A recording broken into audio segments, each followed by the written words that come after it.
오늘이 마가복음에서는 챕터 2 마지막 이야기입니다.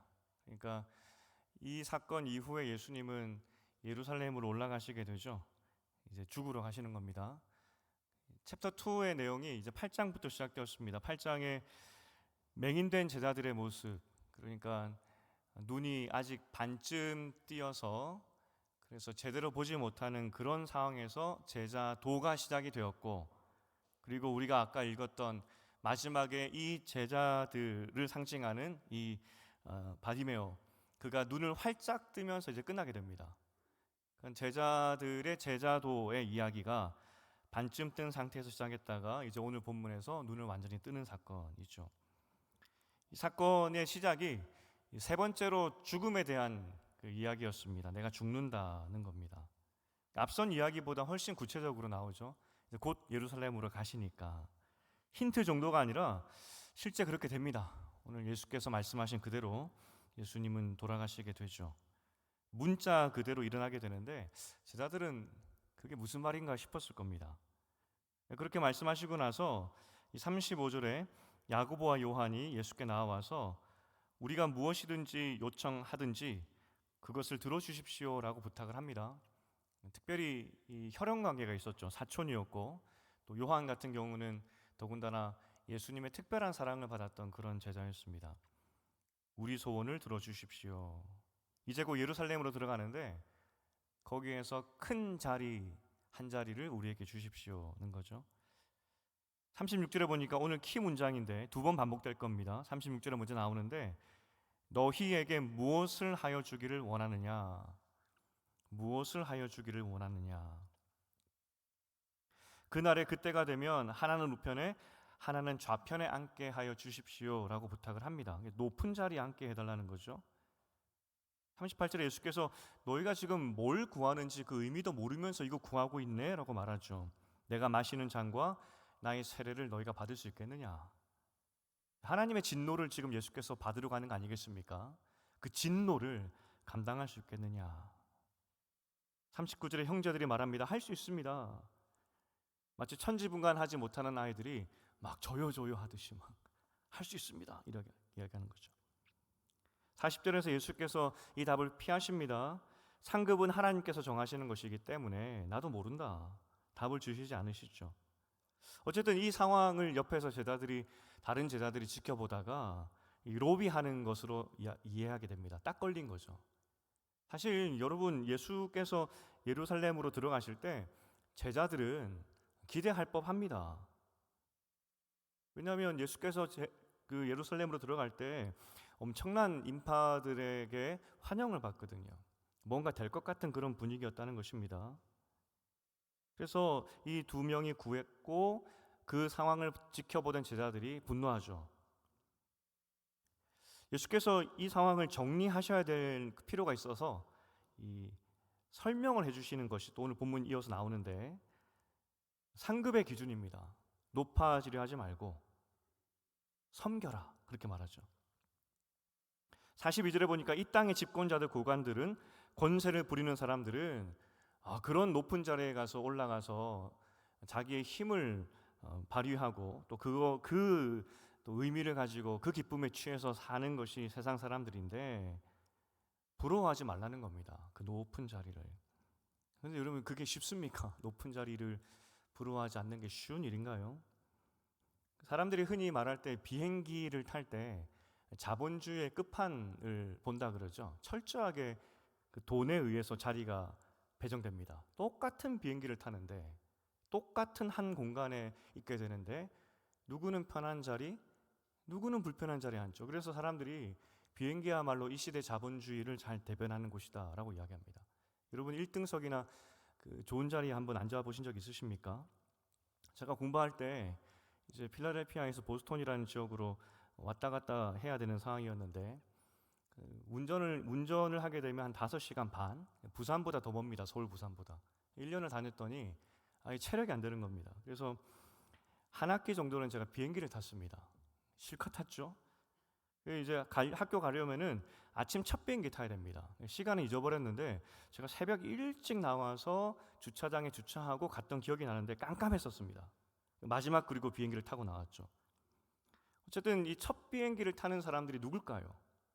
그 새벽 일찍 첫 비행기를 타고 보스턴으로 가는 사람들은 누굴까요? 제가 유심히 봤는데 다 엘리트들로 보였습니다. 다 넥타이를 매든지, 그러니까 보스턴으로 출장을 가든지, 아니면 저처럼 정말 그 뭐 회사에 출근하게 가는 사람도 있을 수 있겠죠. 그 사람들이 어떤 사회적으로 주류에 있다는 것을 제가 또 알 수 있었던 것이, 그 당시에 그 미국의 그 회사원들이 많이 썼던 휴대폰은 아이폰이나 그런 게 아니라 블랙베리라는 그런 핸드폰이었습니다. 블랙베리 핸드폰의 특징이 이 키보드 자판이 이 핸드폰에 같이 있는 겁니다. 그러니까 딱 열면 키보드가 나오든지. 왜 그러냐면 빨리 타이핑을 쳐야 되니까. 그래서 자판이 이렇게 나와 있거든요. 유심히 보면 그 사람들 전부 다 대부분이 이 블랙베리 핸드폰을 가지고 있더라고요. 미국의 주류에 사는 백인들이 타는 비행기에 같이 탔습니다. 비행기를 아시겠지만 타면 거쳐가는 곳이 이제 1등석이나 비즈니스석을 지나가죠. 제일 좋은 자리를 지나가게 됩니다. 딱 들어서는 순간 그 자리죠. 그 자리를 보면은 굉장히 편해 보입니다. 널찍하고 의자도 편해 보이고, 거기에 앉은 사람들은 더 특별해 보이더라고요. 야, 어떻게 하길래 저 자리에 앉아갈까 싶었습니다.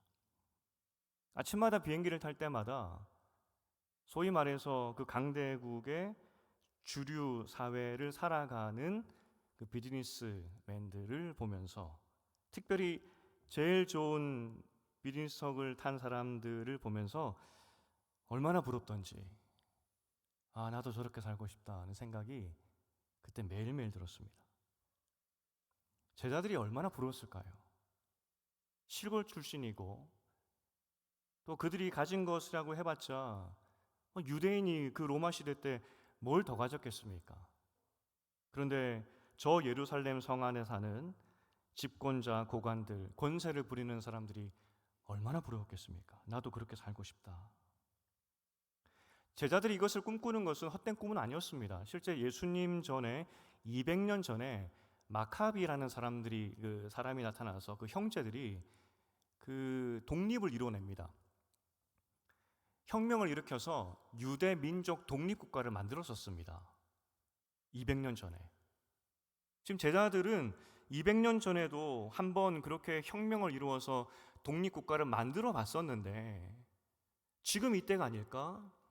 지금 저 예수님과 함께 다시 한번 그 독립국가를 만들 수 있지 않을까? 그때 내가 오른쪽과 왼편에 앉는다면 얼마나 좋을까? 이게 제자들의 마음이었습니다. 전혀 실현 불가능하지 않은 그런 꿈이 아니었다는 겁니다. 실현 가능성 있는 꿈을 꿨다는 겁니다. 예수님의 답은 그런데 새로운 세계관이었습니다. 비즈니스석에 앉는 것을 부러워하지 말라. 하지만 제자들은 이야기하죠. 주님, 죽도록 부럽습니다. 한번 앉아보고 싶습니다. 이후에 이제 그 사건이 끝나고서 예수께서 마지막으로 제자도에 대해서 말할 때 바디메오 사건을 말씀하십니다. 그 사건을 이루게 하시죠. 제자들이 아직까지 제자도가 뭔지 모르는 겁니다. 여전히 세상의 그 권력을, 세상의 힘을 탐내는 저들에게 예수께서 이 마지막으로 제자도가 뭔지를 보여주기 위해서 바디메오 사건을, 그 기적을 보여주십니다. 모든 것을 이제 정리하는 거죠. 46절에 보니까 마지막 도시였는데 여리고를 지나가게 됩니다. 교통의 요충지였고, 또 날씨도 그때쯤이면 굉장히 따뜻했을 것이고, 거지들도 구걸하기 굉장히 좋은 그런 장소였습니다. 수많은 사람들이 오고 가는 그런 장소였죠. 바디메오가 힘껏 다윗의 자손이여 나를 불쌍히 여기소서라고 이야기합니다. 의미와 다윗의 자손 그러면 왕 이런 거 아니겠습니까? 그런데 잘 유심하게 봐야 될 것이, 마가복음에서는 사용하지 않았던 표현이 나오게 됩니다. 구약에서 이 다윗의 자손은 메시아라는 그런 말이거든요.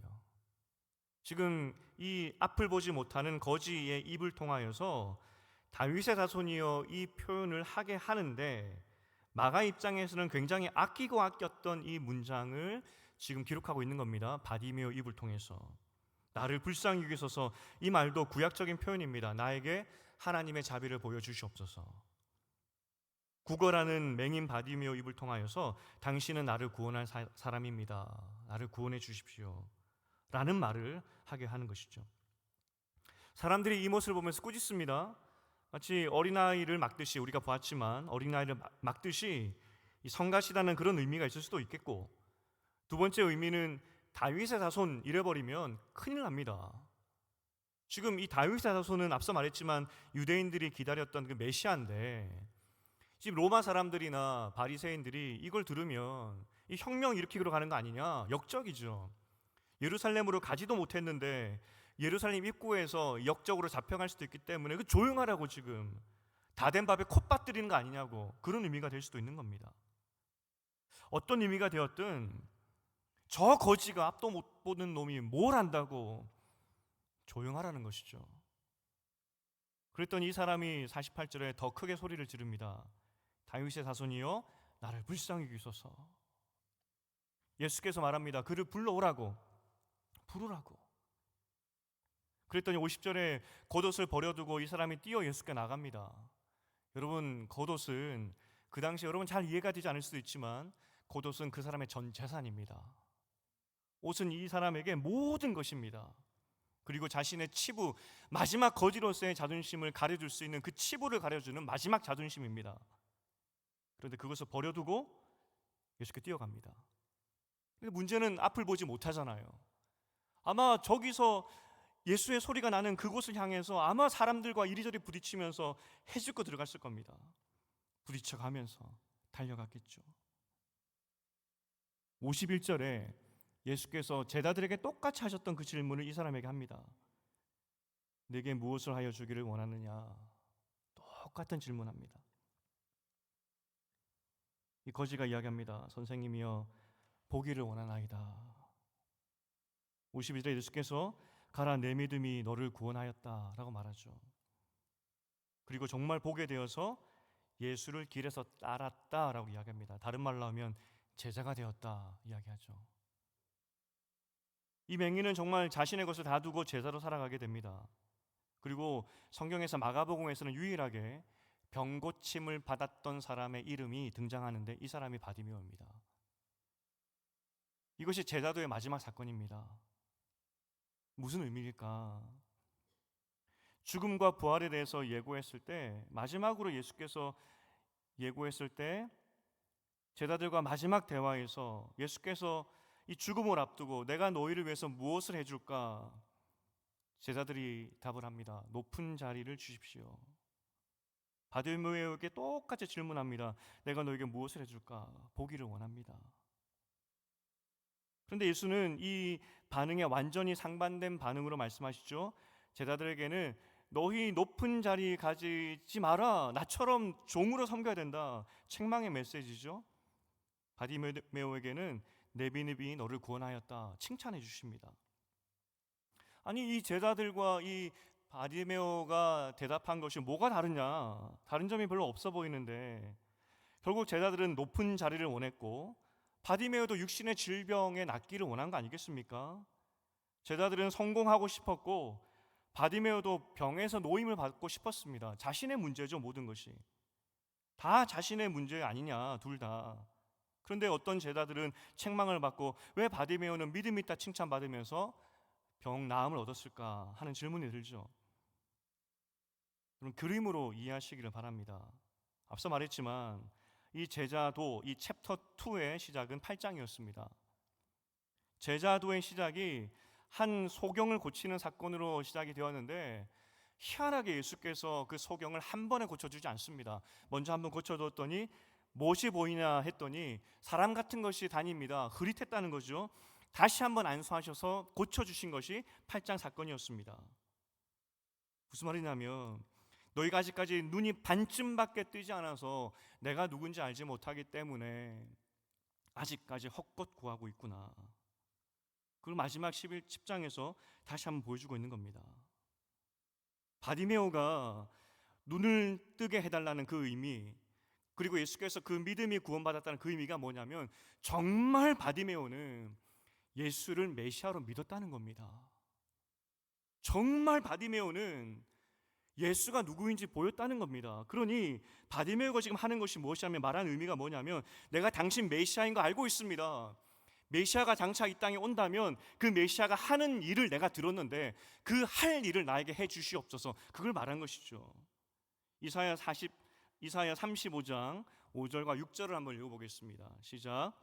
그때 소경의 눈이 밝을 것이며 기머거리의 귀가 열릴 것이며 그때 저는 자는 사슴같이 뛸 것이며 벙어리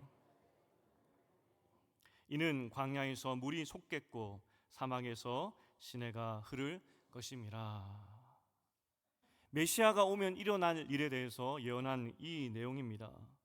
다윗의 자손이여, 나는 당신이 메시아인 거 알고 있습니다.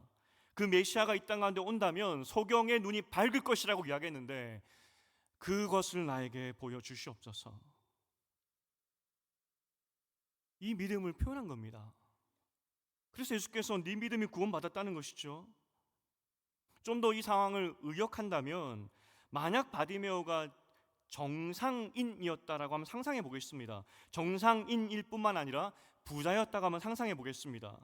앞선 사건에서 부자 청년이 와서 다 나누어주고, 네 재물 다 나누어주고 나를 따르라고 했더니 그 부자 청년이, 그렇게 경건했던 부자 청년이 예수님 따라오지 않습니다.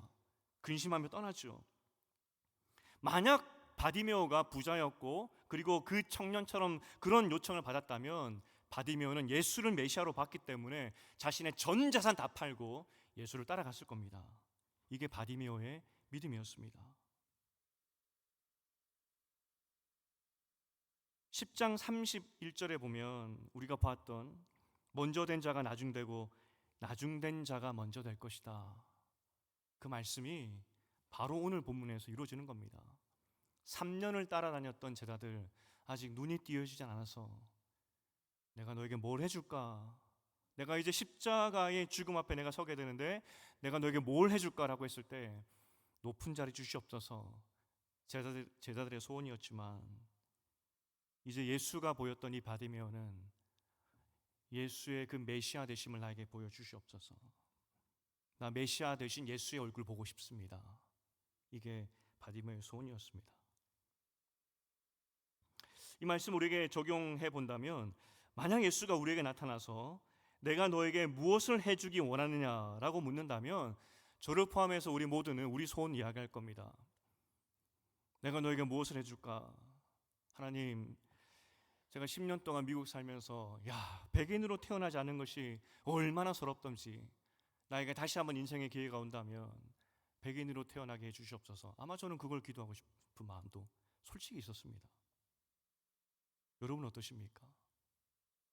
1등석에 타는 그런 삶을 살게 해주시옵소서라는 소원이 있지 않으십니까?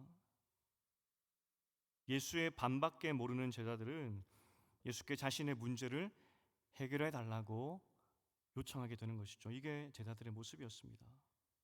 하지만 바디메오, 그는 예수를 보여달라고 이야기합니다. 당신은 그 메시아, 하나님의 아들, 우리를 구원하실 구원자인 걸 내가 알고 있습니다. 내가 그 얼굴 한번 보고 싶습니다. 욥이 결국 고백하지 않습니까? 욥기 42장 5절, 내가 주께 대하여 귀로 듣기만 하였사오나 이제는 눈으로 주를 배움나이다. 나 그 예수 얼굴 한번 보고 싶습니다. 예수님의 오늘 마지막 제자도를 이야기하면서 우리에게 주는 도전은 나를 메시아로 보라는 겁니다. 눈을 떠서 예수가 누구인지 정확히 보라는 겁니다. 밤만 뜨고 있으니 제자들처럼 피로를 기도하는 것이죠. 뭘 달라고. 하지만 그가 메시아로 보일 때 같이 예루살렘으로 가는 겁니다. 다 버려두고. 둘의 차이를 아시겠습니까? 이 제자들과 바디메오의 차이. 제자로 살기가 참 힘들죠. 그 이유가 무엇이냐면 예수를 절반만 보기 때문입니다. 예수님을 메시아로 보는 것이 아니라, 하나님으로 보는 것이 아니라 절반만 이해해서 나에게 은혜 주시는 분. 하지만 그분이 누구인지를 알게 된다면, 하나님의 창조 계획 속에 내가 살아가고 있다는 것을 안다면 전능하신 하나님이라는 것을 알고 있다면, 그분이 내 속에 그리고 살아있다는 것을 알게 된다면 우리의 삶에서 가치의 역전이 일어날 것이고 진심으로 기쁨으로 예수를 따라갈 수 있다는 것입니다. 여러분에게 예수님은 누구이십니까? 메시아인가요? 우리를 구원하실 그 왕, 우리에게 생명 주시는 그 생명의 주, 그렇게 믿으십니까?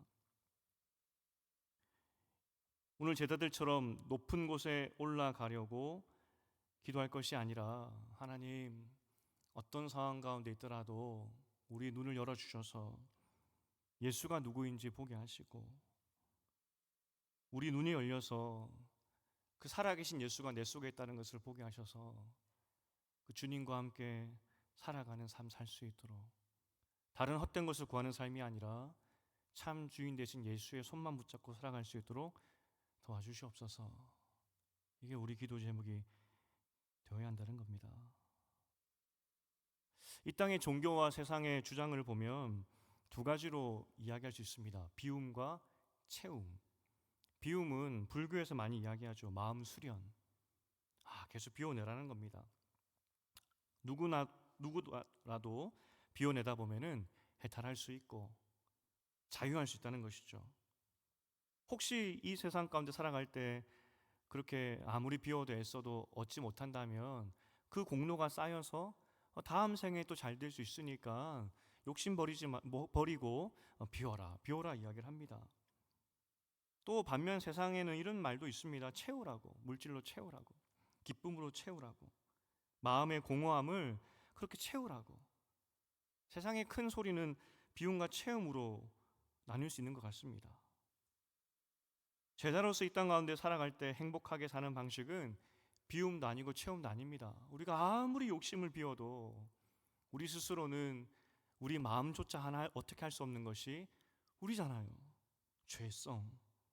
아무리 채워도, 세상 것으로 채워도 기쁨이 없는 이 공허한 마음 어떻게 하겠습니까? 제자로서 행복하게 사는 방식은 비움도 아니고 채움도 아닙니다. 보는 것. 내가 믿는 예수가 누구인지 정확히 보는 것. 눈이 열리면 자기 목숨을 많은 사람의 대속물로 주었다는 그 의미가 무엇인지 알게 될 것이고, 그분이 나에게 베풀어 준 사랑을 깨닫게 된다면 그 감사함의 기쁨에 우리 마음은 터져나갈 수밖에 없다는 겁니다. 비움과 채움이 아니라 우리 눈이 열려야 됩니다. 그래서 제자들을 부를 때 와서 보라는 거 아니겠습니까? 와서 보라고.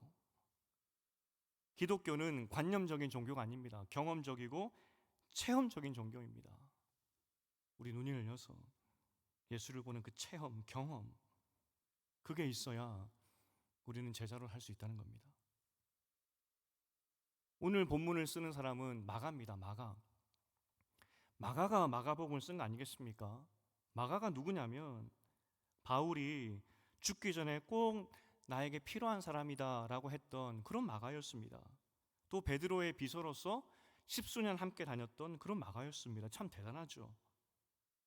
이 마가가, 이 바울과 베드로가 어떻게 이 로마 교회 성도들을 사랑하고 섬겼는지 다 봤던 사람입니다.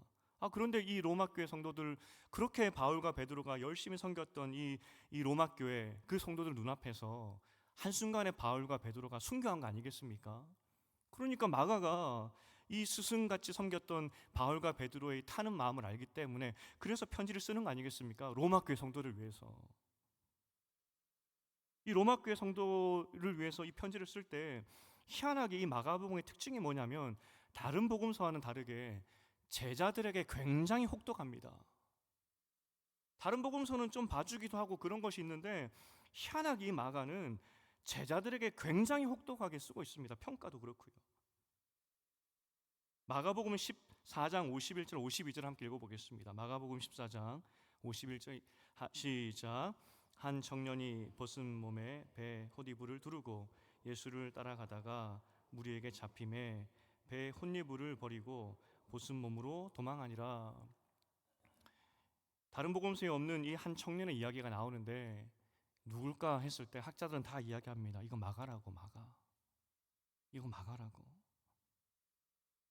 다른 복음서에 없는 이유는 차마 이 대위대한 마가의 이 젊은 날의 믿음 없는 행실을 쓸 수 없어서 그랬는지 모르겠지만 마가는 자기 이야기를 씁니다.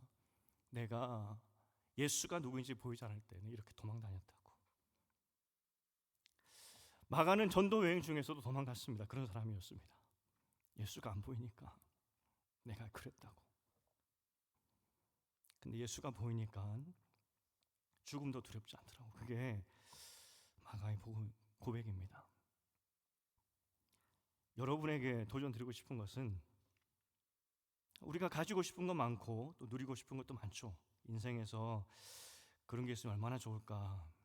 남들 보기에도 부러움 받으면 얼마나 좋을까. 우리가 욕심을 비우면서 그렇게 산다 할지라도 순간순간 그런 마음이 오죠. 1등석을 보면 욕심이 나고 거기 앉으면 얼마나 장시간 비행기를 타도 편할까, 하나도 안 피곤할 텐데 하는 생각도 들 겁니다. 그런데 제자에게 가장 필요한 것은 예수를 바라보는 눈입니다. 우리가 믿는 예수가 어떠한 분인지 정확히 보여달라고 우리는 기도해야 된다는 겁니다. 우리가 예배 전에 영광성으로 부르는 찬양이 있지 않습니까? 어제도 오늘도 이제 곧 오실 우리 왕, 거룩 거룩 거룩하다 우리 주 하나님. 그 위대한 하나님, 그분이 하나님, 내 하나님. 그 하나님을 우리는 볼 수 있어야 된다는 겁니다. 매일의 우리가 기도가 달라졌으면 좋겠습니다. 예수님을 보게 해달라고, 천지를 주신 그 하나님을 보게 해달라고, 그게 우리 기도 제목이 되었으면 좋겠습니다. 언제까지 제자들처럼 더 좋은 것 달라고 기도할 수 있겠습니까? 교회는 예수를 따르는 제자들의 모임입니다. 증인들이죠, 증인. 이 교회는 증인들의 모임이라고 이야기합니다. 그럼 어떤 증인입니까? 예수를 두 눈으로 똑바로 본 사람들, 예수를 본 사람들이 모인 곳이 교회입니다. 그게 증인들의 공동체죠. 예수를 한 번도 보지 못했는데 어떻게 교회 공동체 증인으로 살아갈 수가 있겠습니까? 하나님 우리에게 눈 열어주셔서 예수가 누구인지 보여주시옵소서. 이게 우리 기도 제목이 되어야 된다는 겁니다. 말씀 맺으면서 저희 아내 자랑 같아서 아내 이야기를 하면, 이제 한국에 돌아와서 이제 편목을 준비할 때입니다. 그때 제가 이제 안수를 한국에서 받지 않았기 때문에 돌아왔더니 신학대학원도 다시 다녀야 되고 또 강도사 고시도 다시 봐야 되고 막 그러더라고요. 그래서 알고는 왔지만 정말 아무것도 하지 않고 그렇게 사역을 위해서 그걸 준비했습니다. 나이가 벌써 그때 39, 40이었기 때문에 야 이거 내가 편목을 한다고 해서 나를 불러줄 때가 있을까? 뭐 그런 걱정도 들기도 하고 가장으로서 역할도 못하고 뭐 그런 때였죠. 근데 아내가 즐겨보던 어떤 TV 그런 게 있었는데 그 병 환자들 그런 이야기들 다큐멘터리처럼 다큐멘터리 7일 뭐 이런 거 그런 걸 자주 좀 봤었습니다. 근데 그때 한참 나왔던 그 아이가 한 명이 있었는데 6살 정도로 기억이 됩니다. 그 아이가 참 이 건강이라는 것이 알 수가 없는 게 유치원 의자에 앉아 있다가 의자에서 떨어졌대요. 그냥 의자에서 엉덩방아를 쿵 찧은 거겠죠. 또 엉덩방아를 쿵 찧었는데 그 충격으로 하반신이 마비가 됩니다. 치료를 잘 못 받았는지 참 미스터리하지만 어떻게 그런 일이 있을 수가 있겠습니까? 그 이야기를 아내가 듣고 나서 굉장히 열심히 리서치를 하더라고요. 도대체 어디에 그 아이가 있을까? 나중에 방송국에도 전화하고 막 그랬더라고요. 좀 알려달라고. 근데 아내가 결국은 찾아냈어요. 방송국 같은 데는 알려주지 않습니다. 왜냐하면 개인의 신상이기 때문에. 아내가 어떻게 찾아냈느냐? 그 아이가 입고 있었던 그 환자복에 보이는 그 병원 로고를 보고 찾아냅니다. 아내가 이야기하죠. 그 부모와 아이를 좀 돕고 싶은데 만나고 오겠다고. 속으로 그랬습니다. 나도 힘든데 누굴 도우라고. 그 당시에 아이들이 좋아했던 터닝 메카드라는 장난감이 있었습니다. 그거 사려면 줄 섰습니다. 줄을 서야 될 정도로 인기가 좋았던 그런 장난감인데 줄 서서 그걸 사고 또 어쨌든 그래 선물도 사고 여러 가지 준비해서 그 아이를 먼 거리더라고요. 먼 거리 갔다 왔습니다. 갔다 와서 아내가 그 아이 엄마와 이야기했던 것을 들려주는데 이게 사실 아내가 앞에 있기 때문에 그 당시에 눈물이 나는데 막 참으면서 들었습니다. 알고 보니까 다문화 가정이더라고요. 다문화 가정. 장난감을 줬더니 구하지 못하는 그 장난감을 줬더니 6살 남자애도 그걸 아니까 얼마나 기뻐하든지. 그런데 그걸 기뻐하면서 가지고 놀면서 그 천진한 아이는 근데 갑자기 엄마에게 묻더라는 거죠. 엄마 왜 나는 걷지 못해? 엄마 나는 왜 걷지 못해? 그 물으면서 또 장난감 가지고 놀고 막 그러고 있더라는 겁니다. 제가 그 상황을 보면서 메디컬 학교 치료일 같은 거 요즘 하는지 모르겠지만 한때 뭐 아내가 자주 받고 저도 같이 많이 봤던 그런 프로그램입니다.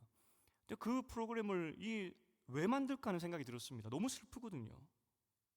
고통으로 신음하는 사람들, 재정의 문제와 또 재정의 문제도 힘든데 병까지 났어요. 그런 신음하는 사람들의 모습을 계속 보여주는 겁니다. 아니 왜 저걸 보여줄까?